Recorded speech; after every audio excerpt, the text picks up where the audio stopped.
পঞ্চগড়ে ভারতীয় সীমান্তে বিএসএফের গুলিতে বাংলাদেশি নাগরিকের মৃত্যু। রংপুর থেকে মোহাম্মদ শহীদুল ইসলামের তথ্য ভিডিওচিত্রে থাকছে বিস্তারিত। অভিযান নিউজ টিভির সাথে আছি আমি তৌফিক হাসান। পঞ্চগড়ের সদর উপজেলার হারিবাসা ইউনিয়নের মুমিনপাড়া গ্রামে ভারতীয় সীমান্তরক্ষী বাহিনী বিএসএফের গুলিতে আনোয়ার নামে এক বাংলাদেশির মৃত্যু হয়েছে।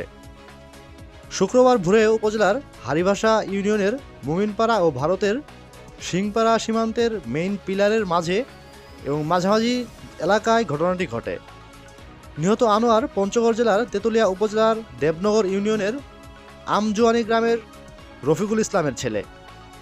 নীলফামারী 56 বিজিবি ব্যাটালিয়ন সূত্রে জানা গেছে, শুক্রবার রাতে কয়েকজন বাংলাদেশি সহ ভারতে গরু আনতে যান আনোয়ার হোসেন। পরে ভোরের দিকে গরু নিয়ে ফেরার পথে ভারতীয় সীমান্তরক্ষী বাহিনী বিএসএফ 93 ব্যাটালিয়নের চানাকিয়া ক্যাম্পের সদস্যরা তাদের ধাওয়া করে।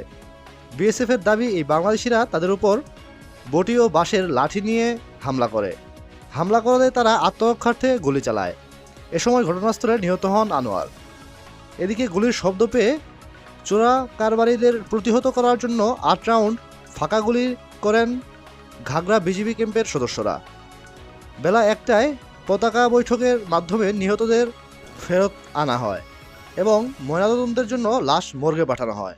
এ ঘটনার তীব্র প্রতিবাদ জানানো হবে বলে জানিয়েছেন নীলফামারী 56 বিজিবি ব্যাটালিয়নের অধিনায়ক লেফটেন্যান্ট কর্নেল শেখ মোহাম্মদ বদরুজ্জামান।